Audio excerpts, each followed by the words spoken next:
ഒരുപക്ഷെ എനിക്ക് എൻ്റെ വൈഫ് കഴിഞ്ഞാൽ എനിക്കൊരു നോട്ടം കൊണ്ട് ഒരാളെ കമ്മ്യൂണിക്കേറ്റ് ചെയ്യാൻ പറ്റും എന്ന് തോന്നുന്ന ഈ ലോകത്തിലെ മറ്റൊരു ഒരേ ഒരു വ്യക്തി ശ്രീ ആസിഫ് അലിയാണ്.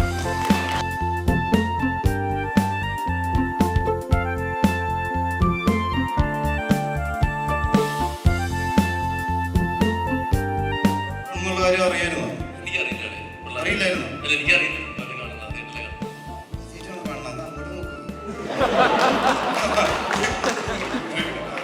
ഞാൻ ഇന്ന് ഈ വേഷം കെട്ടത് ഞാനൊരു ജുബ്ബ ഉണ്ടാവുന്നത്, പക്ഷെ എനിക്ക് തോന്നി എന്നെ കിളവനാക്കി കളയാൻ വേണ്ടി കടത്തുരോഗിയാക്കി കളയാൻ വേണ്ടി ഒരു ശ്രമം നടക്കുന്നുണ്ട്.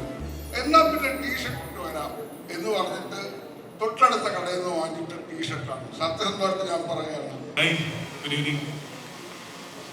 ആദ്യം തന്നെ ദൈവത്തിന് നന്ദി പറയാണ്. തലവൻ കഴിഞ്ഞിട്ട് തലവൻ റിലീസായിട്ട് 2 വർഷം കഴിഞ്ഞു. 2 വർഷത്തിന് ശേഷമാണ് ഒരു സിനിമ തുടങ്ങാൻ പോകുന്നത്. ഒരുപാട് ഏത് സ്റ്റോറിയിലേക്ക് ലോഞ്ച് ചെയ്യണം, ഏത് സ്റ്റോറിയിലേക്ക് എത്തണം, എങ്ങനെ മുന്നോട്ട് പോകണം, അങ്ങനെ ഒത്തിരി കടമ്പകൾ പിന്നിട്ടിട്ടാണ് ഇവിടെ നിൽക്കുന്നത്. അതുകൊണ്ട് തന്നെയാണ് ദൈവത്തിന് നന്ദി പറഞ്ഞുകൊണ്ട് തുടങ്ങുന്നത്. മറ്റൊരു കാര്യം, എൻ്റെ ഒരു സിനിമയ്ക്ക് ആദ്യമായിട്ടാണ് ഷൂട്ടിംഗ് തുടങ്ങുന്നതിന് മുമ്പ് ടൈറ്റിലാവുന്നത്. അങ്ങനെ ഒരു പ്രത്യേകത ഈ സിനിമയ്ക്കുണ്ട്. സാധാരണ എല്ലാ സിനിമയും കഴിഞ്ഞ 6 സിനിമയും ഷൂട്ട് കഴിഞ്ഞ് പിന്നെ പോസ്റ്റ് പ്രൊഡക്ഷൻ നടക്കുന്ന സമയത്തായിരിക്കും ടൈറ്റിൽ ഇടാറുള്ളത്. ഇത്തവണ അത് മാറ്റി കുറച്ച് കഴിഞ്ഞ് ഒരു 10 മിനിറ്റ് കൂടെ വെയിറ്റ് ചെയ്ത് മിനിസ്റ്റർ കഴിഞ്ഞാൽ നമുക്ക് ഉടനെ തന്നെ ലോഞ്ച് ചെയ്യാവുന്നതാണ്. എന്നെ ഏറ്റവും കൂടുതൽ ഇപ്പോൾ റിപ്പീറ്റ് അടിച്ച് 7ാമത്തെ സിനിമയാണ് ഞങ്ങൾ ചെയ്യാൻ പോകുന്നത്. അതിൽ 7 സിനിമയിലും 6 സിനിമയിലും നായകൻ ആസിഫ് അലിയാണ്. ഒരു സിനിമ മാത്രം മറ്റൊരാൾ. എങ്കിലും ആ സിനിമയിൽ ആസിഫ് ഉണ്ടായിരുന്നു. ആസിഫിന് പ്രത്യേകിച്ച് സ്വാഗതം പറയേണ്ട ആവശ്യമില്ല, എൻ്റെ കുടുംബം തന്നെയാണ്. ഒരുപക്ഷെ എനിക്ക് എൻ്റെ വൈഫ് കഴിഞ്ഞാൽ എനിക്കൊരു നോട്ടം കൊണ്ട് ഒരാളെ കമ്മ്യൂണിക്കേറ്റ് ചെയ്യാൻ പറ്റും എന്ന് തോന്നുന്ന ഈ ലോകത്തിലെ മറ്റൊരു ഒരേ ഒരു വ്യക്തി ശ്രീ ആസിഫ് അലിയാണ്. ആസിഫ്, സമ, ആദു, ഹൈക്കുട്ടി എല്ലാവരും ഉണ്ട്. ഒരുപാട് സന്തോഷം. എല്ലാവർക്കും നമസ്കാരം. പ്രിയപ്പെട്ട ജനീഷ്, എല്ലാവർക്കും നമസ്കാരം. ഇവിടെ വരുന്നത് വരെ, അല്ലെങ്കിൽ ഈ ഹോളിനകത്തേക്ക് കയറുന്നത് വരെ നാളെ ഷൂട്ടിംഗ് തുടങ്ങുന്നതിന്റെ ടെൻഷൻ മാത്രമേ ഉണ്ടായിരുന്നുള്ളൂ. പക്ഷെ ഇവിടെ വന്നിട്ട് ഞാനും നിങ്ങളും എല്ലാം ഏറ്റവും കൂടുതൽ റിപ്പീറ്റഡ് ആയിട്ട് കേട്ടത് ജിസ്ജോയ് ആസിഫ് അലി കോമ്പിനേഷനിൽ നടക്കുന്ന എന്തോ മാജിക്കിനെ പറ്റിയിട്ട് പറയുന്നതാണ്. അതൊരു വലിയ ടെൻഷനും വലിയൊരു റെസ്പോൺസിബിലിറ്റി ആയി മാറി. പക്ഷെ എനിക്ക് കോൺഫിഡൻസ് ഉണ്ട്. ഫീൽ ഗുഡ് സിനിമകളുടെ രാജകുമാരനായിരുന്ന ജിസ്ജോയ് നോട്ട് എനി മോർ അല്ല. തലവനോട് കൂടി അദ്ദേഹം ഗിയറും മാറ്റി പിടിച്ചു. എനിക്ക് ഒരുപാട് സന്തോഷമുണ്ട്. എഗെയിൻ ഇതിലേക്ക് വരുമ്പോൾ തലവനിൽ നിന്ന് എൻറ്റയർലി ഡിഫറെൻ്റ് ആയ മറ്റൊരു സിനിമയാണ് എത്തുന്നത്. ഡെഫിനറ്റ്ലി ആ സന്തോഷമുണ്ട്. അതിനേക്കാൾ ഉപരി ഇവിടെ കാണുന്ന എല്ലാ പേരുകളും എല്ലാവരുടെയും കൂടെ ഇതിനു മുന്നേ സിനിമകൾ ഞാൻ ചെയ്തിട്ടുണ്ട്. അപ്പോൾ വീണ്ടും ഒരുമിച്ച് സിനിമ ചെയ്യുന്നതിൻ്റെ ഒരു സന്തോഷം കൂടിയുണ്ട്. ആരുടെയും പേരെടുത്ത് ഞാൻ പറയുന്നില്ല. എന്തായാലും താങ്ക് യു. ഞാൻ പറയാനുള്ളതെല്ലാം ജിസ് പറഞ്ഞു കഴിഞ്ഞു. ഷൂട്ടിംഗ് നാളെ ആരംഭിക്കുകയാണ്. അതിൻ്റെ ഒരു ഫസ്റ്റ് ഡേ ടെൻഷൻ, ഒരു ഫസ്റ്റ് ഡേ ഫിയർ ഉണ്ട് എനിക്ക്. അത് സംസാരിക്കാൻ ഒരു മടിയും പേടിയുണ്ട്. Thank you guys, thank you so much. ഇത് വലിയൊരു ഇവന്റ് ആണ്. Producers thank you.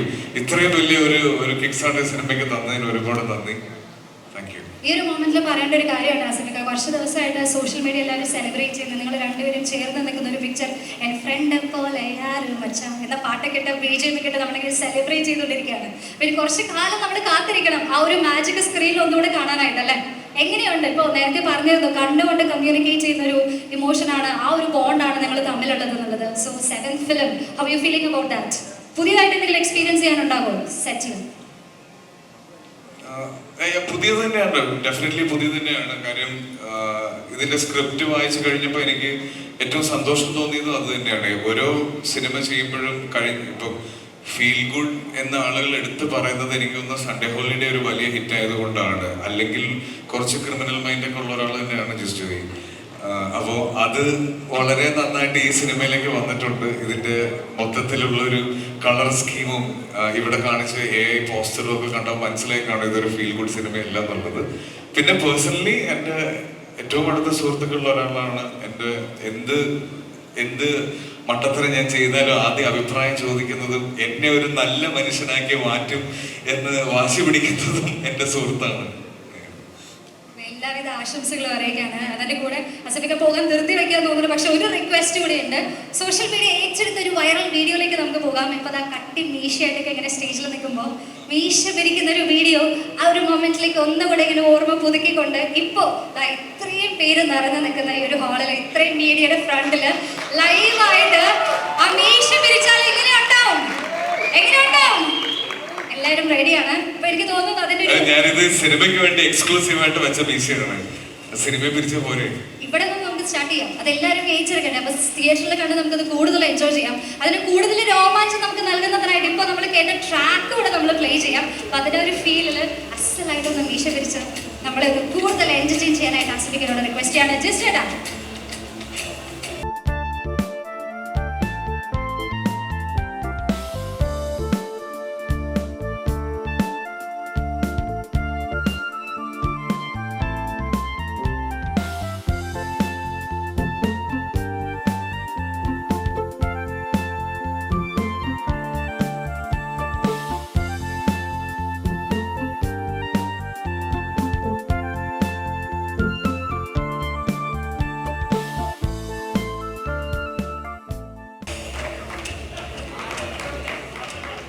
യെസ് എല്ലാവർക്കും കിട്ടിയല്ലേ? താങ്ക് യു സോ മച്ച് ആസിഫിക്ക. എപ്പോഴും ആസിഫിക്ക സ്റ്റേജിൽ വരുമ്പോൾ ഇതുപോലെ നമുക്ക് സെലിബ്രേറ്റ് ചെയ്യേണ്ട മൊമെന്റ് ഗിഫ്റ്റ് ചെയ്തിട്ടാണ് എപ്പോഴും പോവുക. അത് ഇത്തവണയും പതിവ് തെറ്റിച്ചില്ല. Thank you so much once again for being the boy next door in the Malayalam film industry. Thank you so much. ഏറ്റവും സന്തോഷം ഫാമിലിയുടെ കൂടെയാണ് ഈ ഒരു മൊമെന്റ് സെലിബ്രേറ്റ് ചെയ്യുന്നത് അല്ലേ? ആൾ സ്റ്റേജിലേക്ക് വരുന്നതിന് മുന്നേ മോനെ നോക്കി എന്തോ എക്സ്പ്രഷൻ ഇടുമ്പോൾ ഞാൻ കണ്ടായിരുന്നു. എന്താ കൺവേ ചെയ്തേ? മോനോട് എന്താ പറഞ്ഞേ? വിളിക്കുന്നതെന്ന് പറഞ്ഞു. മനസ്സിലായില്ലേ മോനെ ആരെയാണ് വിളിക്കുന്നതെന്ന്? ഇല്ലേ? സന്തോഷമായോ? ഒന്നും പറയുന്നില്ല അല്ലേ? താങ്ക് യു സോ മച്ച് ആസിഫിക്ക. സിനിമയെ കുറിച്ച് അസിഫിന്റെ കൂടെ ഞാൻ ആദ്യം ചെയ്യുന്ന പടം ട്രാഫിക്. അന്ന് അസിസ്റ്റന്റ് ഡയറക്ടറായിരുന്നു. രാജേഷ് പിള്ളയുടെ കൂടെ ആ വണ്ടിയിലുള്ള രംഗങ്ങളും പരിപാടികളും ഒക്കെ. പിന്നെ അഭിനയിക്കുന്നത് പകിട. അതിനുശേഷം അല്ലേ അടികൂസ് അമികൂസ് അടിയോട് അടി പടം കണ്ടിട്ടുണ്ട്. ഇത് മൂന്നാമത്തെ ചിത്രം അല്ലേ?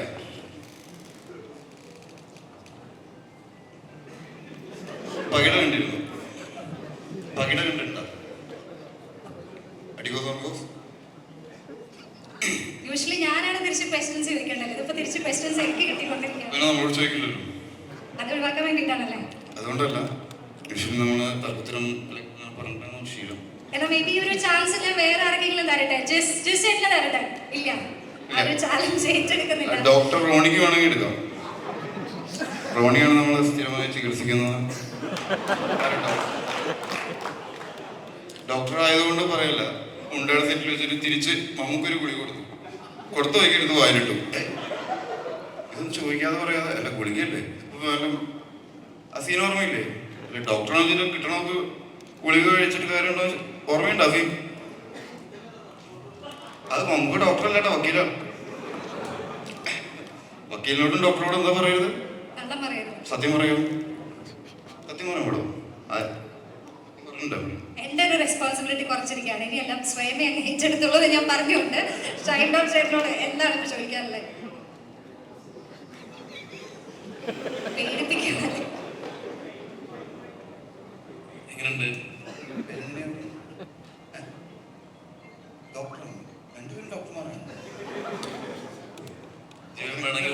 അസോസിയേഷൻ ആയാലും എന്നുള്ള കാര്യം അറിയായിരുന്നോ? അറിയില്ലായിരുന്നു. കാണുന്നത് അങ്ങോട്ട് നോക്കുക. നിങ്ങൾ ആദ്യമായിട്ടാണ് കാണുന്നത്. ഞാൻ അവിടെ സ്റ്റേജിൽ താഴെ ഇരിക്കുമ്പോൾ കണ്ടിട്ടുണ്ട്. ഡോക്ടർ എന്ന് പറഞ്ഞു കഴിഞ്ഞാൽ നിങ്ങളുടെ കുട്ടിയുടെ ഡാഡിയുടെ ഡോക്ടർ മെഡിക്കൽ ഡോക്ടറാണ്. ഏതാണ് സ്പെഷ്യലൈസ് ചെയ്തിട്ടുള്ളത്? ഞാനിപ്പോ ആയുർവേദ ഡോക്ടറാണ് ഓൾറെഡി. പക്ഷെ ഇപ്പൊ MBBS പഠിച്ചുകൊണ്ടിരിക്കുകയാണ്. എന്താണ്? ആയുർവേദ ഡോക്ടറാണ് ഓൾറെഡി. സ്വിച്ച് ചെയ്തിട്ട് ഇപ്പൊ MBBSലേക്ക് കയറിയിട്ട് MBBS പഠിച്ചുകൊണ്ടിരിക്കുന്നു. അലോപ്പതി എന്ന് പറഞ്ഞാൽ നമ്മുടെ ഈ ഹോമിയോപ്പതി ഇംഗ്ലീഷ് മരുന്ന് തന്നെ. അതെന്താ അങ്ങനെ? അതിനാണ് ഡിമാൻഡ് കൂടുതലല്ലേ? Okay okay okay. ഞാൻ എൻ്റെ കുടുംബത്തിലെത്തിയ പോലെയാണ് എനിക്ക് തോന്നുന്നത്. കാരണം ഇവിടെ ഇരിക്കുന്നവരെല്ലാവരും നിങ്ങൾക്ക് അന്യരായിരിക്കാം, പക്ഷെ എനിക്ക് അന്യരല്ല. അത് ചിദംബരമായാലും അപ്പുറത്തിരിക്കുന്ന സഞ്ജയ് ആയാലും ജിസ്റ്റോയി ആയാലും ഷൈൻ ടോച്ചാക്കായാലും അവനെ കൈപൊക്കി കാണിച്ചിട്ടാണ് പറഞ്ഞത്. എൻ്റെ പേരൂടെ പറയണം, ഞാൻ ആ കുടുംബാംഗമാണ്, അതിൽ അഭിമാനം കൊള്ളുന്ന ആളാണ്. നമ്മുടെ ഒരു കമ്മ്യൂൺ എന്ന് പറയുന്നത് ഒരു സിനിമ കഴിഞ്ഞിട്ട് ബ്രേക്ക് ചെയ്ത് പോകുന്നതല്ല. എവിടെയൊക്കെയോ മനുഷ്യരുടെ ബന്ധങ്ങൾ നമ്മൾ ഓർമ്മപ്പെടുത്തുന്നതാണ് ഓരോ ലൊക്കേഷനും ഓരോ മനുഷ്യരുമായിട്ടുള്ള ബന്ധങ്ങൾ. എനിക്ക് ജിസിൻ്റെ സൺഡേ ഹോളിഡേയ്സ് എന്ന് പറയുന്ന സിനിമയിൽ അഭിനയിക്കുമ്പോൾ ഞാൻ ആദ്യമായിട്ടാണ് ആസിഫായിട്ട് ആ സിനിമയിൽ അഭിനയിക്കുന്നത്. ഞാൻ ആസിഫിൻ്റെ അച്ഛനായിട്ടാണ് അഭിനയിക്കുന്നത്. അടുത്ത പടം കുഞ്ചാക്കോ ബോബനാണ് നായകൻ. അവിടെയും ഞാൻ അച്ഛനാണ്.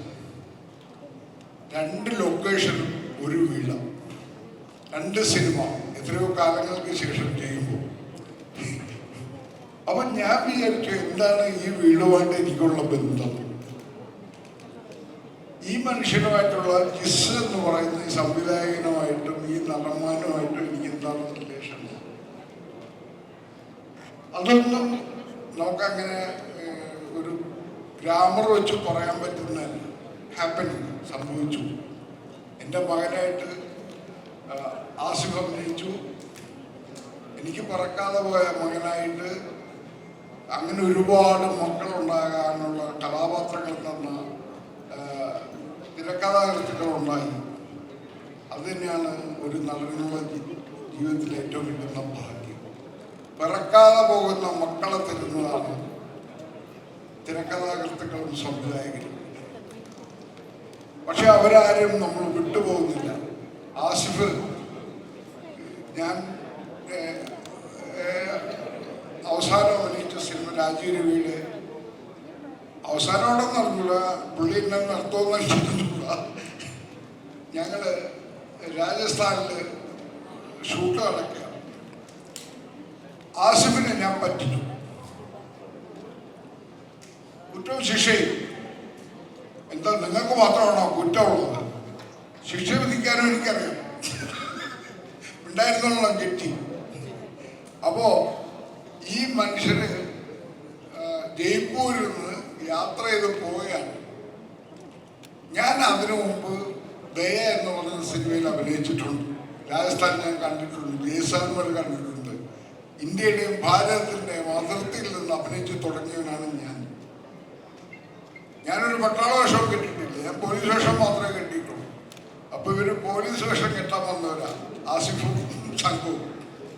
ഇവരെ ഞാൻ ഒരുപാട് ജയ്പൂർ ഭാഗം കഴിഞ്ഞിട്ട് ഒരു മണ്ണാരണ്യത്തിൽ കൊടുക്കണമെങ്കിൽ കൊണ്ട് യാത്ര ചെയ്യാം. എന്നിട്ട് ഞാൻ എൻ്റെ കഥകൾ ഇങ്ങനെ പറഞ്ഞുകൊണ്ടിരുന്നു. എനിക്കറിയാവുന്നുള്ള എൻ്റെ ഭാവനയിൽ തോന്നിയ കുറെ കഥകൾ ആസിഫ് വിശ്വസിച്ചു, കൂടെ വന്ന സുഹൃത്തുക്കളൊക്കെ വിശ്വസിച്ചു. അപ്പോഴാണ് രാജീവിൻ്റെ കോള് വരുന്നത്, കോവിഡ് പകരുകയാണ്, തിരിച്ചു വരണം.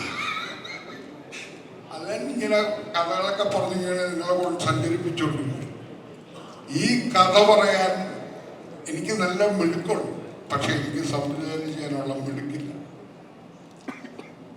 അഭിനയിക്കാൻ അറിയാവുന്നതുകൊണ്ടാണ് ഞാൻ ജിസ് മോൻ ജോയ് എന്ന് പറയുന്ന സംവിധായകൻ എന്നെ അഭിനയിക്കാൻ വിളിച്ചതെന്നാണ് എനിക്ക് തോന്നുന്നത്.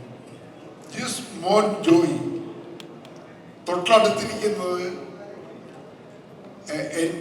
എൻ്റെ മകനെ തേച്ചുകൊണ്ടുപോയ നായികയാണ്. സന്തോഷം, എല്ലാവരെയും ഒരുമിച്ച് കാണാൻ പറ്റിയതിലും ഇങ്ങനെ തേക്കാൻ പറ്റുന്നില്ല.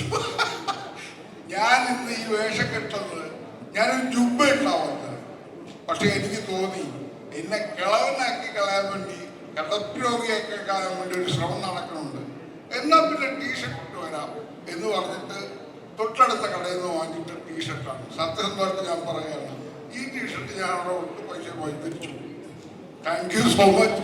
ഈ സിനിമയ്ക്ക് എല്ലാവിധ പ്രാർത്ഥനയും ആശംസിക്കും. Thank you so much sir. ഈ പറഞ്ഞ പോലെ എൻ്റെ ഫാമിലിയിലെ പ്രോഗ്രാം ആയതുകൊണ്ടാണ് ഞാൻ സ്റ്റേജിൽ കയറിയത്. അപ്പോൾ ഭയങ്കര സന്തോഷം ജിസേട്ട. കാര്യം ഞാൻ കുറേ വർഷങ്ങളായിട്ടോ ഓൾമോസ്റ്റ് ചെറുപ്പം മുതലേ ഇവരുടെ കണ്ടാണ് വളരുന്നത്. ജിസേട്ടൻ എപ്പോഴും ഞങ്ങളുടെ വീട്ടിൽ എന്നേക്കാൾ കൂടുതലുള്ളതാണ് ഇക്കടെ കൂടെ. അപ്പോൾ എനിക്കിതൊരു ഫാമിലി ഫങ്ഷനാണ്. സോ ഓൾ ദി ബെസ്റ്റ് ജിസേട്ട. അപ്പോൾ ഓൾ ദി ബെസ്റ്റ്, എല്ലാം അടിപൊളിയാവട്ടെ. എന്നെയും ഇനി ഏതെങ്കിലും പടത്തിൽ വിളിക്കുക. Thank you so much. Thank you so much.